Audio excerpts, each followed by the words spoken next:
ओम शांति। श्राद्ध के दिन पास में आ रहे हैं। अलग अलग विधि से हम श्राद्ध करते हैं। अपने पितरों के लिए भोजन बनाते हैं, अलग अलग व्यंजन बनाते हैं। लेकिन मैं 5 चीजें आपको बताऊंगी जिसके आधार पर आप अपने श्राद्ध को संपन्न और संपूर्ण कर सकते हैं। पहला, जो भी आप श्राद्ध के लिए भोजन बनाएं तो आप पहले अपने भंडारे को बिल्कुल क्लीन करें। जो भंडारे में तामसिक चीजें हैं उनको आप बाहर निकाल दें जब आप श्राद्ध का भोग बनाते हैं तब, क्योंकि श्राद्ध का भोग सात्विक होता है। तो अगर आपके किचन में कोई तामसिक चीजें हैं तो उनको कुछ क्षण के लिए आप बाहर निकाल दें ताकि आप बड़े प्यार से वो भोग बना सके अपने पितरों के लिए।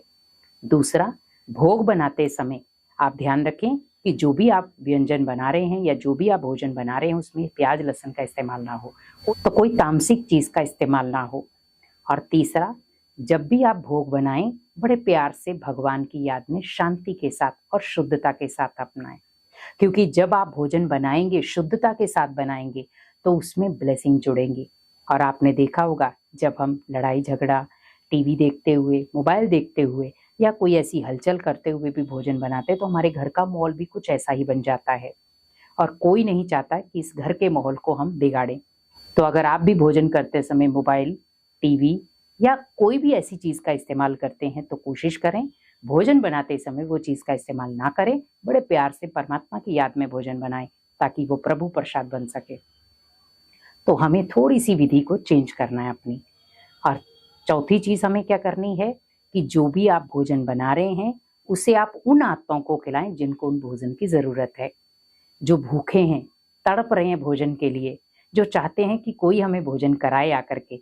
तो आप उन आत्माओं को बड़े प्यार से करा करें ताकि आप पितरों के लिए भोजन बनाकर गए तो भगवान को भी स्वीकार कराएं और उन आत्माओं को स्वीकार कराएंगे। तो बदले में जब वो आत्माएं आपको दुआएं देंगी तो वो दुआएं जो है आप ये समझें कि ये हमारे पूर्वजों ने दुआएं दी हैं, क्योंकि जब हम पूर्वजों से वो दुआएं लेंगे तो हम खिलाएंगे तो किसी को ना। अब कौवा तो हमें दुआएं नहीं देगा, लेकिन अगर किसी मनुष्य आत्मा को हम वो भोजन करा रहे हैं, प्रसाद खिला रहे हैं तो कहीं ना कहीं वो दुआएं देगी आपको। तो इस विधि से आप उनकी दुआएं ले सकते हैं।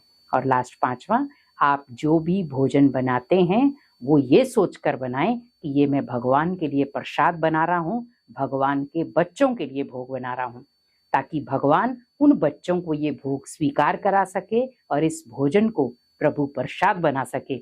और जब वो प्रभु प्रसाद बन गया, हम किसी को भी उस प्रसाद को खिलाएंगे तो वो आत्माएं भी धन्य धन्य हो जाएंगी।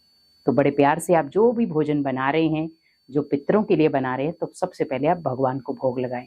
और जब आप भगवान को भोग लगाएं उसके बाद आप पितरों को खिलाएं, या जो आपको लग रहा है कि आसपास में कोई ऐसी आत्माएं हैं जिनको भोजन कराना चाहिए तो आप उनको कराएं।